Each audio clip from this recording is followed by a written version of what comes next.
안녕하세요. 안녕하세요. 저는 결혼한 지 2년 된 29살 여자입니다. 인터넷상에 나오는 막장 시어머니들을 보면서 저희 시부모님은 이 정도 수준은 아니라고 생각했었는데 며느리 싫어하는 건 어느 집이나 다 마찬가지인가 봐요. 물론 며느리 아껴주는 착한 시어머니들도 당연히 있겠지만요. 아무튼 제가 이렇게 사연을 보내게 된 건 저희 시어머니의 몇몇 행동들 때문입니다. 여러분들도 한번 들어봐 주시고 슬기롭게 대처하는 지혜를 나누어 주셨으면 좋겠습니다. 저희 시어머니는 제가 남편과 연애할 때부터 아들 사랑이 유독 남다르셨어요.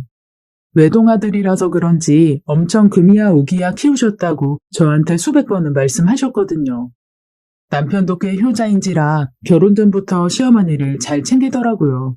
연애할 때 데이트 끝나고 집에 들어갈 때 꼭 시어머니 드실 맛있는 것들을 포장해서 집으로 들고 들어가곤 했어요. 때 되면 선물도 신경 써서 고른 다음 사드리곤 했죠. 부모님 잘 챙겨주는 남편의 착한 심성과 자상함에 반해서 결혼을 하게 되었어요. 결혼을 하고 나면 저한테도 잘해줄 거라 믿었고 시어머니도 아들 예뻐해주듯이 저를 아껴주겠거니 생각했거든요. 하지만 그건 저의 오산이었습니다. 저는 결혼을 하면서 시부모님도 내 부모님이라 생각하고 잘 해드려야겠다 늘 마음속으로 다짐했지만 시어머니를 겪으면 겪을수록 이런 제 마음이 많이 흔들리더라고요. 그럼 그동안 제가 겪은 이야기들을 들려드려 볼게요. 저희 시어머니는 특히나 먹는 걸로 저를 제일 서럽게 하셨는데요. 결혼 초부터 지금까지 무수히 많은 일들이 있었지만 그 중에 생각나는 것들 몇 개만 적어볼게요. 제가 결혼하고 처음으로 시댁에 방문해서 다 같이 밥을 먹게 되었어요. 시어머니가 이것저것 음식을 정말 많이 차리셨더라고요. 남편 말에 의하면 결혼 전에도 맛있는 건 많이 해주셨다고 했어요. 남편이 새벽에 회사 통근버스를 타고 출근을 하는데 시어머니가 새벽 밥상을 하루도 빠짐없이 차려주셨다고 해요. 회사에서도 밥을 먹을 수 있는 식당이 마련되어 있어서 안 차려줘도 된다고 했는데도 시어머니가 그래도 엄마가 해준 밥 먹고 다녀야 한다면서 매일 아침 따뜻한 밥에 국까지 끓여서 먹였다고 하더라고요. 시어머니의 애지중지 아들 사랑이 얼마나 대단한지 대충 느낌이 오시나요? 아무튼 제가 처음 겪었던 일은 아주 사소한 거였어요. 결혼하고 시부모님들과 처음으로 시댁에서 같이 식사를 하게 되었습니다. 시어머니가 이것저것 음식을 많이 하셨더라고요. 소고기 뭇국에 소불고기, 구절판에 보쌈까지 진수성찬이었어요. 근데 시어머니가 밥을 푸시는데 아무리 봐도 밥이 3인분 정도밖에 되어 보이지 않았어요. 그래서 왜 이렇게 밥량이 적지? 하고 생각하고 있는데 시어머니가 밥솥에 있는 밥을 그릇 3개에 모두 퍼 담으셨어요. 저희 부부와 시부모님 다 합쳐 4명인데 밥그릇은 3개뿐이니 의아했죠. 그래서 저는 시어머니께 어머님, 밥 한 그릇 더 떠야 하는데요? 라고 했고 그 말에 시어머니는 네 건 따로 챙겨놨다. 내가 이따가 가지고 가마. 하시는 거예요. 대체 내 밥이 어디 있다는 건지 아무리 둘러봐도 없는데 그 말에 그냥 알았다고만 하고 상을 놓기 시작했습니다. 그리고 잠시 후 시어머니가 냉동실에서 하얀 비닐봉지에 담긴 그릇을 꺼내시더라고요. 그리고는 그걸 전자레인지에 넣고 데우셨습니다. 그리고 그걸 들고 오시는데 그게 제 밥이라는 걸 알게 되었어요. 결혼 후 처음 식사하는 자리에서 며느리만 찬밥을 내어주는 시어머니가 야속했습니다. 그래도 이렇게 힘들게 고생해서 차려주셨으니 티내지 말고 맛있게 먹자 하고 밥을 먹었습니다. 밥을 먹는 동안에 맛있는 고기 반찬들은 남편 앞으로 모두 몰아주셨어요. 아들이 맛있는 음식 먹길 바라는 부모 마음이야 다 같겠죠. 그것까지도 괜찮았어요. 그런데 제가 고기 반찬 쪽으로 젓가락을 가져가기만 하면 시어머니의 젓가락이 어느새 제 젓가락 앞을 가로막고 있었습니다. 다 같이 한 상에서 밥을 먹다 보면 그럴 수도 있겠죠. 제 손이 향하는 곳으로 시어머니의 젓가락이 와서 부딪힐 수 있는 거죠. 그런데 찬밥에서부터 이미 빈정이 상한 제 눈엔 시어머니가 일부러 절 못 먹게 하는 건가 싶은 생각이 들었어요. 제가 맛있는 반찬은 못 집어먹게 막으시는 것 같았거든요. 그 후로도 시댁에서 식사를 할 때면 늘 비슷한 일들이 일어났습니다. 하루는 제 생일날이었고 시부모님들이 저희 집으로 오셔서 같이 식사를 하게 되었어요. 며칠 전 저희 친정엄마가 국에 넣을 소고기를 일부러 사오셨었는데 이걸로 제 생일날 소고기 미역국을 끓여 먹으라고 했죠. 저는 미역국에 엄마가 주신 소고기를 잔뜩 넣어 맛있게 끓였어요. 그리고 저희 집에 오신 시부모님과 함께 식사를 하게 되었죠. 밥상을 차릴 때 시어머니는 항상 직접 밥과 국을 푸시는데요. 이건 누구 밥, 이건 누구 국, 이렇게 지정을 해서 자리에 놓으라고 시키세요. 그래서 그날도 시어머니께서 지정한 대로 밥과 국을 놓았습니다.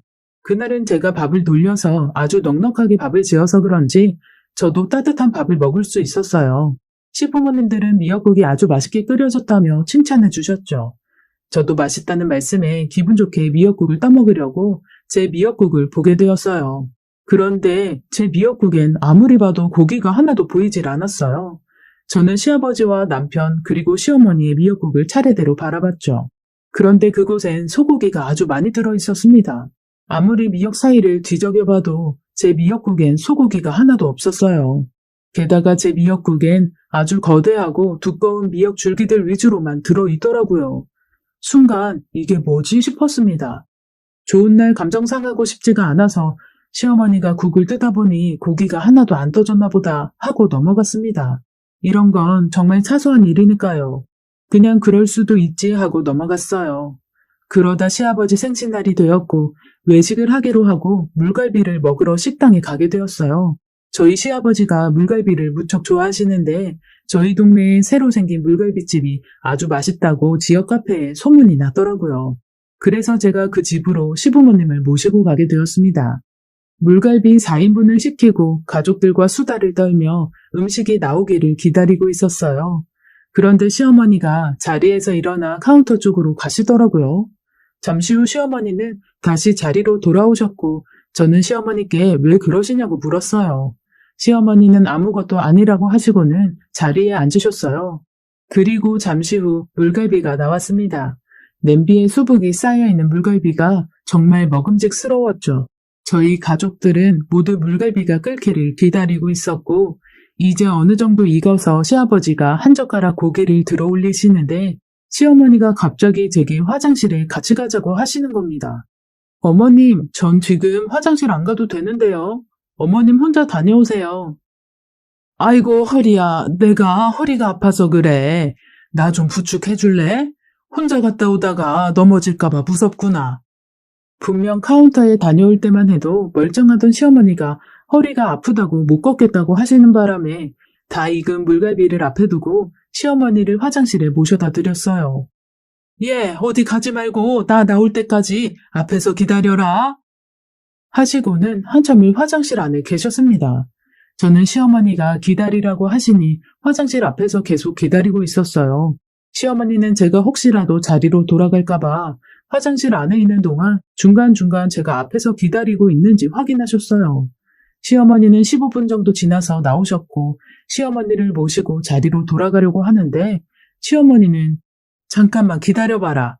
내가 너한테 할 얘기가 있는데 라며 갑자기 이런저런 엉뚱한 이야기들을 막 하시는 거예요. 이날 저는 시어머니께 한 주간의 야채 시세를 모두 들은 후에야 제자리로 돌아갈 수 있었어요. 저는 시어머니의 의미 없는 말들을 10분 정도 듣고 있다가 이제 자리로 돌아가자고 했습니다. 시어머니는 시계를 확인하시더니 그제야 자리로 돌아가셨어요. 자리로 돌아가니 물갈비 속의 고기들은 거의 다 사라지고 없었어요. 이미 시아버지와 남편이 거의 다 먹은 거였죠. 전 남아있는 국물과 조금의 건더기를 떠먹으며 간신히 밥 한 그릇을 먹었습니다. 시어머니는 밑반찬과 국물 속에 가라앉아 있던 건더기들을 긁어 모아서 밥을 드셨어요. 식사가 끝난 후 제가 계산을 하려고 제일 먼저 일어나 나오고 있었죠. 그날이 시아버지 생신이라 제가 계산을 하려고 카운터로 갔습니다. 그러자 시어머니가 남편에게 네가 가서 계산하고 와, 얼른! 이라고 말씀하시는 게 뒤에서 들렸어요. 저는 속으로 왜 그러시지 싶었는데 카운터 직원의 말에 그 이유를 알 수 있었네요. 3인분 드신 거 맞죠? 저희 4인분 시켰는데요. 아까 사모님이 오셔서 3인분으로 바꾸셨어요. 아, 네. 알고 보니 시어머니가 아까 카운터에 가신 건 인원수에 맞춰 주문한 물갈비 4인분을 3인분만 달라고 재주문한 거였고 저를 화장실로 데려간 건 제가 물갈비를 먹지 못하게 하려고 그러셨다는 생각밖에는 들지 않았죠. 또 다른 일화는 횟집에서였어요. 하루는 남편이 시어머니한테 회가 먹고 싶다고 했나 봐요. 시어머니께서 주말에 회를 사주겠다고 오라고 하셨죠. 그래서 횟집에 가서 광어 대짜를 시켰습니다. 주문한 음식이 나오기를 기다리고 있는데 시어머니가 안절부절 못하시는 거였어요. 자꾸 답답하다고 하시면서 저보고 같이 요 앞에 산책 좀 하고 오자는 겁니다. 저는 어머님께 혼자 다녀오시라고 했는데 시어머니께서 갑자기 저한테 할 얘기도 있고 줄 것도 있어서 그렇다고 하시더라고요. 그렇게 계속 속이 더부룩하고 안 좋다며 심심하니까 같이 좀 나가자고 하시는 바람에 결국 산책이랍시고 식당 앞에 작은 마당으로 나가게 되었어요. 식당 앞에는 자갈이 깔린 조그마한 마당과 벤치가 놓여 있었습니다. 시어머니는 제게 벤치 의자에 앉으라며 또 의미 없는 시시콜콜한 대화들을 하시는 거예요. 홈쇼핑으로 물건을 샀는데 물건이 마음에 안 들어서 다시 반품했다는 얘기와 며칠 전에 감자전을 해 먹었는데 다 타서 후라이팬을 닦느라 고생했다는 그런 일상적인 이야기들이었습니다. 저는 시어머니의 시시콜콜한 이야기를 듣고 있다가 말씀드렸어요. 어머님, 그런 건 들어가서 얘기해 주세요. 이제 음식도 다 나왔을 것 같아요. 잠깐만 있어봐라. 조금만 더 앉아 있다 가자. 아까 저한테 줄 거 있다고 하셨는데 뭐예요? 그러자 시어머니는 갑자기 주섬주섬 주머니에서 뭘 꺼내시더라고요. 자, 이거 받아라. 내가 아까 보니까 너무 예쁘길래 주었다. 너 물고기 키우니까 어항에 넣으라고. 시어머니께서 제게 내민 건 다름 아닌 돌멩이였어요. 그리고는 그 돌멩이를 아주 소중하다는 듯이 제 손에 쥐어주셨습니다. 그 돌멩이는 다름 아닌 횟집 앞마당에 무수히 많이 깔려있는 하얀 자갈 중 하나였어요. 저는 너무 황당해서 어머님, 이제 저 들어가 볼게요. 어머님은 더 앉아 계실래요? 라고 물었고 시어머니는 또 시계를 보시더니 아니다, 나도 이제 들어가야겠다 하셨어요. 역시나 들어가 보니 시아버지와 남편이 회를 전부 먹어서 회는 거의 남아있지 않았습니다. 그 와중에 남편은 절 생각한답시고 저에게 회 3점을 남겨놓았더라고요. 참고로 시어머니는 회를 못 드세요. 그래서 시아버지께서는 따로 회를 남겨두지 않으셨더라고요. 아무튼 결국 회 3점 먹고 매운탕에 밥을 먹게 되었어요. 남편과 시아버지는 그렇게 회를 많이 드셨는데도 매운탕을 얼마나 잘 드시던지 그게 다 배로 들어가는 게 신기할 지경이었죠. 시어머니는 속이 안 좋으시다더니 매운탕을 허겁지겁 드시더라고요. 그날도 그렇게 또 빈정이 상해 집으로 돌아왔어요. 식당에 갈 때마다 이런 경우를 몇 번이나 겪고 나니 이제 시어머니가 작정하고 일부러 그러신다는 생각밖엔 들지 않았습니다. 이 밖에도 집으로 맛있는 거 해놨다고 부르시고는 늘 저만 못 먹게 하셨어요. 하루는 소고기를 구워준다고 오라고 해서 갔어요. 남편과 저랑 퇴근 시간이 다른데 안녕하세요. 남편이 1시간 정도 더 일찍 퇴근을 해요. 그런데 시어머니께서 진성이한테도 7시 반까지 오라고 했으니까 시간 맞춰서 와라 하시고는 남편만 더 일찍 부른 적도 있어요. 시간 맞춰 가보니 역시나 소고기는 하나도 남아있지 않았죠. 시어머니는 오히려 늦게 온 제 탓을 하시며 자기가 언제 7시 반까지 오라고 했냐고 제 기억력을 탓하며 핀잔 주신 적도 있습니다. 시어머니는 남은 반찬들이라도 먹으라며 식구들이 먹다가 남은 반찬들을 싹 모아서 한 접시에 놓으시고는 제게 먹으라고 주시더라고요. 저도 사람인데 이쯤 되면 화나죠. 그래서 제가 어머님, 전 괜찮으니까 어머님 다 드세요. 저는 피곤해서 그냥 일찍 집에 가서 좀 쉴게요. 라고 했습니다. 결국 저는 집에 가서 밥 먹겠다고 하고 집으로 그냥 돌아왔네요. 남편에게 먼저 가보겠다고 하고 나오는데 남편이 쟤 오늘 진짜 피곤한가 보네. 라고 하더라고요. 정말 한 대 콱 쥐어 박아주고 싶었습니다. 아무튼 그대로 시댁을 나와 마트에서 한우 꽃등심을 사서 집에서 혼자 구워 먹게 되었어요. 제가 집에 들어온 지 1시간 후쯤에 남편도 집에 왔더라고요. 참고로 시댁과는 걸어서 10분 거리에서 살고 있습니다. 제가 소고기를 구워 먹는 걸 보더니 치사하게 여기에서 혼자 먹고 있냐고 하더라고요. 그러면서 제가 먹는 소고기가 시댁에서 먹은 소고기보다 더 비싸고 맛있어 보인다면서 젓가락을 들고 오더군요. 시댁에서 그렇게 먹고도 또 먹으려고 하는 남편 모습에 경악을 했습니다. 그리고 그 후로도 결정적인 사건이 2개가 있었는데요. 시어머니께서 주말에 등갈비 요리를 했다고 저희 부부를 집으로 부르셨어요. 매운 등갈비찜을 해주셨는데 시어머니 요리 솜씨가 좋으셔서 정말 맛있어 보이더라고요. 상을 차린 후에 가족들이 둘러앉았어요.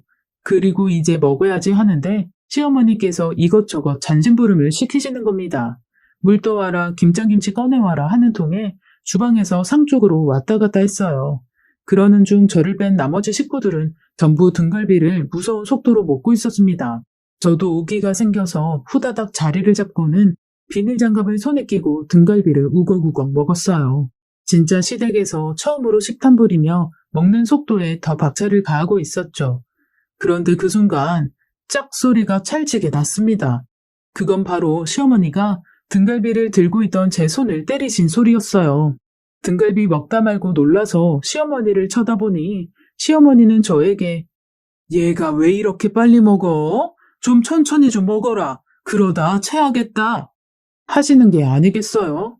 제가 빠른 속도로 먹고 있는 걸 본 시어머니께서 사라지는 등갈비들을 보며 위기의식을 느끼셨는지 제 손을 그 후로도 한 번 더 내리치셨어요. 걔도 먹는 건 안 건드린다는데 등갈비 빨리 먹는다고 손등을 2번이나 찰싹 소리나게 맞았네요. 시댁에서 화를 낼 수도 없어서 감정을 꾹꾹 눌러 참고 집으로 왔습니다. 그리고 남편에게 시어머니가 손등 쳐서 기분 나빴다고 얘기를 꺼냈어요. 남편은 그게 왜 기분 나쁜지 모르겠다며 우리 엄마는 자기 걱정돼서 천천히 먹으라고 한 건데, 걱정해주는 건데 그게 왜 기분 나쁘다는 거야? 자기 성격 진짜 이상하다. 우리 엄마한테 피해의식 있는 사람 같아. 라고 하더라고요. 도저히 절 이해할 수 없다는 눈빛으로 절 쳐다보더군요. 결국 시어머니한테 피해의식 있는 이상한 며느리 취급을 당하고 실속 없는 싸움을 한 채 서로 감정만 상했죠. 그날 제 맘도 몰라주는 신랑 때문에 기분만 팍 상한 채로 잠이 들었네요. 그리고 그 후로는 시어머니가 불러도 이 핑계 저 핑계를 대며 가지 않았어요. 그렇게 몇 달의 시간이 지나갔죠. 그러던 어느 날 남편에게 한 통의 전화가 왔고 전화 통화를 마친 남편이 제게 자기야, 옷 입어. 얼른 나가자. 라고 하는 겁니다. 무슨 일인데? 자기 양념게장 좋아하지? 우리 엄마가 당신 먹으라고 양념게장 하셨다는데? 지금 오라셔. 뭐? 어머님이? 아니야, 됐어. 나는 안 갈래. 왜 또 안 가겠다는 거야? 이게 도대체 몇 번째냐? 저번에 등갈비 일 때문에 그래? 그건 진짜 엄마가 자기 체할까봐 걱정돼서 그런 거라니까? 우리 엄마가 자기랑 나 부를 때마다 자꾸 안 가니까 이상하게 생각하시잖아. 우리 무슨 일 있냐고 자꾸 물어보신다고. 그러지 말고 오늘만 가자. 자기 며칠 전부터 간장게장 먹고 싶다면서. 우리 엄마 양념게장 진짜 맛있게 해. 그러니까 가서 먹고 오자. 남편의 계속되는 징징거림에 못 이기고 결국 시댁으로 향하게 되었습니다. 그렇게 또다시 시댁에 제 발로 찾아가게 되었어요. 대신 이번에는 마음을 정말 단단히 먹고 갔습니다. 그냥 당하고만 돌아오지 않겠다는 굳은 마음가짐으로 시댁으로 향했어요. 그날은 이것저것 많이 안 하셨는지 빨간 양념게장만 상위에 올리셨더라고요. 시어머니께서 밥을 푸시다가 압력밥솥을 보며 한마디 하셨어요. 에구, 오늘도 밥이 모자라네. 냉장고에 가면 밥 모아둔 거 있으니까 그것 좀 꺼내서 렌지에 1분 돌려와라. 저는 시어머니가 시킨 대로 밥을 꺼내 렌지에 돌렸어요. 그 사이 시어머니가 밥그릇을 상위에 옮기셨더라고요. 역시나 그 찬밥은 저를 위한 거였는지 제 자리엔 새로 뜬 밥그릇은 놓여있지 않았어요. 그리고 시어머니께서 제게 자잘한 그릇 나온 것들 설거지하고 와서 앉으라고 했습니다. 역시나 그날도 뒤늦게 자리를 잡고 앉았더니 다른 식구들은 이미 밥을 반 정도 먹었더라고요. 저도 어서 먹어야겠다 생각하며 의지를 불태웠어요. 제가 게장을 하나 집어드는 순간 시어머니의 젓가락이 탁 부딪히며 제가 들고 있던 게가 상위로 떨어졌어요. 시어머니는 제게 여기 아직 살이 많이 붙었네. 넌 이거나 좀 발라 먹어라. 하시는 겁니다. 그리고는 남편이 먹다 뱉은 게 껍질이 담긴 그릇을 제 앞으로 내미셨어요. 그 말에 정적이 흘렀습니다. 남편도 그 말에 좀 화가 났는지 시어머니께 한마디 하려는 것 같았어요. 그런데 제가 남편 말을 가로막고 웃으면서 말했습니다. 아니에요, 어머님. 이건 어머님 드세요. 저는 남편 입에 들어갔던 건 비위 상해서 못 먹겠더라고요. 이건 어머님께 양보할게요. 하고는 그 그릇을 다시 시어머니 앞으로 밀어드렸어요. 그러자 시어머니는 네 남편이 먹던 거면 네가 먹어야지. 그걸 왜 나보고 먹으라고 그러니? 하고 다시 그릇을 제게 미시더라고요. 그래서 저는 어머님, 그럼 그냥 거기 놔두세요. 라고 하고는 새 양념게장을 먹기 시작했습니다. 이번에는 시어머니가 제 게장을 뺏지 못하게 손으로 게장을 꽉 잡고 입으로 가져갔어요. 그리고 몇 번 깨물어 살을 대충 발라먹고는 제 밥그릇에 대충 발라먹은 게껍질을 수북이 쌓기 시작했습니다. 거의 5초에 한 개씩 집어서 입으로 넣었고 제가 생각해도 제 모습이 웃길 정도로 엄청난 속도였어요. 시어머니는 제 모습을 보고는 너 굶다 왔니? 왜 이렇게 빨리 먹어? 천천히 좀 먹어라. 하시더라고요. 저는 시어머니 말에 대답도 안 하고 걸신 들린 사람처럼 미친 듯이 게장을 입으로 넣었다 빼기를 반복했어요. 저의 엄청난 속도에 시어머니는 당황하셨는지 다급한 목소리로 얘, 천천히 좀 먹으라니까. 얘가 왜 이래 정말. 너 이러다 차하면 큰일 난다고. 라고 하셨어요. 저는 시어머니 말은 신경도 안 쓰고 미친 사람처럼 양손으로 게장을 든 채 입에 잔뜩 묻혀가며 허겁지겁 먹었어요. 어느 순간 무아지경 상태가 되었고 시어머니가 옆에서 막 소리치시는데도 하나도 안 들리는 척했습니다. 나중엔 시어머니께서 제가 게장을 먹지 못하게 팔을 잡아당기셨고 저는 시어머니께 게장을 뺏기지 않으려고 안간힘을 쓰며 게장을 입으로 꾸역꾸역 넣었어요. 큰 접시에 담겨있던 게장이 몇 개 남지 않았을 때 정신을 차린 척 연기하며 시아버지와 남편을 쳐다보았습니다. 입 주변에 빨간 양념이 잔뜩 묻은 채로 해맑게 웃으며 시아버지와 남편을 바라보니 시아버지랑 남편은 제 모습에 놀랐는지 게장도 안 먹고 입만 벌린 채 저만 쳐다보고 계셨어요. 저는 그제야 정신이 돌아온 척하며 어머, 어머님, 제가 오늘 배가 너무 고팠나 봐요. 제가 다 먹어버려서 어쩌죠? 게껍질에 아직 살 많이 붙었네. 오빠, 이거라도 좀 먹어. 내가 먹던 거니까 먹을 수 있지? 라고 했습니다. 시어머니는 일그러진 표정으로 네가 먹던 걸 누가 먹냐며 저를 나무라셨고 저는 해맑게 웃으면서 그럼 제가 다시 발라 먹어야겠네요. 라고 하고는 제가 뱉은 게껍질을 다시 먹기 시작했습니다. 그날 제 인생 최고로 양념게장을 많이 먹은 날이었어요. 시어머니는 뭔가 못마땅해하는 표정을 짓고 계셨는데 이상하게 희열이 느껴지더라고요. 똥 씹은 듯한 시어머니 표정에 저는 아주 밝은 미소를 지으며 덕분에 잘 먹었다고 인사를 하고는 집으로 돌아왔습니다. 남편은 집으로 돌아와 저를 걱정스러운 눈으로 쳐다보더라고요. 아마 제가 정신이 좀 나간 사람인 줄 알았나 봐요. 그러든지 말든지 모른 척하고 쿨쿨 잠만 잤네요. 그 일이 있은 후 한 달 후 시어머니 생신날이 되었어요. 시댁에서 밥을 먹게 되었는데 역시나 제게 소고기 한 점 없는 미역국을 떠주시더라고요. 저는 시어머니께서 주시는 소고기 미역국을 받아 제자리에 놓고 자리에 앉았습니다. 그리고 시어머니께 보란 듯이 제 미역국과 남편 미역국을 바꾸며 말했습니다. 오빠 거보다 내 미역국이 더 많네. 어머님이 너무 많이 퍼주셨나 봐. 오빠, 나랑 바꿔 먹자. 하고는 소고기가 가득 들어간 남편 미역국을 맛있게 떠먹으며 시어머니 표정을 살폈네요. 이번에도 시어머니는 당황한 표정을 지으시는데 차마 그건 고기가 없다고 말씀 못 하시더라고요. 결국 남편은 미역국을 떠먹다가 왜 여긴 고기가 하나도 안 들어있냐며 툴툴거렸습니다. 어머, 그럴 리가. 어머님이 내 거에만 고기 안 넣어주셨을 리가 없잖아. 잘 찾아봐. 오빠 거엔 고기가 이렇게 많이 들어있는데? 근데 진짜 이상하네. 저번에 내 생일에도 내 미역국엔 소고기가 없었거든. 그 말에 시어머니 얼굴이 새빨개지시더니 아, 고기가 없으면 떠먹으면 되지. 뭔 말들이 이렇게 많아? 이리 줘, 고기 떠오게. 하고는 남편 앞에 놓인 미역국 그릇을 가지고 주방으로 들어가셨어요. 시아버지도 눈치를 채셨는지 어쩐지 모르겠는데 시어머니를 약간 째려보시더라고요. 그 모습을 보는데 어찌나 깨소금이던지 모릅니다. 그렇게 저의 소심한 복수를 한 건 하게 되었죠. 그리고 얼마 후 제게는 또 한 번의 기회가 찾아왔어요. 저번에 갔던 그 횟집에 또 가게 된 거였죠. 역시나 이번에도 시어머니는 주문한 음식이 나올 때쯤 저에게 산책을 하고 오자고 하시더라고요. 저는 순순히 시어머니를 따라 나왔습니다. 그리고 저번처럼 앞마당 벤치에 앉아서 이런저런 이야기를 나누게 되었어요. 어머님, 오늘도 속이 안 좋으세요? 그러게 말이다. 나는 여기만 오면 이상하게 속이 안 좋네. 그래요? 어머님 그럼 저랑 여기 앉아서 바람 좀 쐬요. 배야. 배야. 아이고, 배야. 저 어머님 죄송한데 저 잠깐 화장실 좀 다녀올게요. 잠시만요. 그래? 얼른 다녀와. 화장실 갔다가 이리로 와라. 알겠지? 네, 어머님. 여기서 기다리고 계세요. 그리고 저는 화장실에 가는 척을 하며 자리로 돌아가 갓 나온 회를 아주 열심히 먹었어요. 시어머니는 10분이 지나도 제가 오질 않자 식당 안으로 들어오시더라고요. 저는 잽싸게 시어머니를 모시고 다시 앞마당 벤치로 데려가 시어머니를 앉혔습니다. 그리고 아주 잠깐 대화를 나누고는 다시 배가 아픈 척을 하며 자리로 돌아와 회를 먹었어요.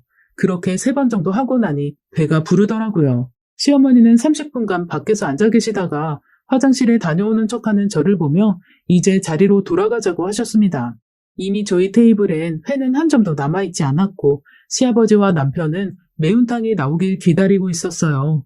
시어머니는 회가 한 점도 남아있지 않은 걸 보시고는 무언의 만족감 가득한 표정으로 웃으시며 어머, 회 벌써 다 먹은 거야? 라고 하셨고 회심의 미소를 지으시며 우리 며느리 못 먹어서 어쩌지? 하시는 겁니다. 저는 해맑은 미소로 화답하며 어머님, 저는 괜찮아요. 라고 했는데 눈치 없는 남편이 무슨 소리야. 지은이 회 겁나 많이 먹었는데? 엄마는 밖에서 대체 뭐하다 이제 오신 거예요? 라고 했습니다. 그 말에 시어머니는 어이없다는 표정으로 그랬어? 지은이 너 화장실 간 거 아니었니? 라고 하셨고 저는 화장실 가려다가 배가 고파서요. 회 좀 먹었어요. 어머님은 속이 아직도 많이 안 좋으세요? 매운탕은 좀 드실 수 있으시겠어요? 속 안 좋을 땐 매운 게 안 좋다던데 웬만하면 그냥 여기 밑반찬에 드시던가 그냥 맨밥 드시는 게 어떠세요? 제가 어머님 걱정돼서 드리는 말씀이에요. 라고 했습니다. 시어머니는 굶는 건 싫으셨던지 아니다. 이제 속 편해졌다.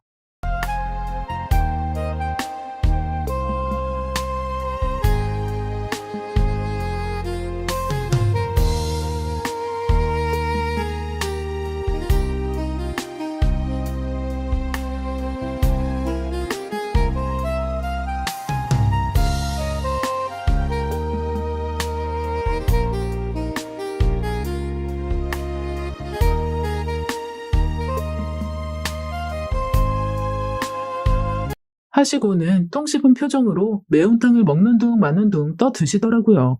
아마도 뭔가 마음이 불편하셨는지 그날따라 잘 못 드시더라고요.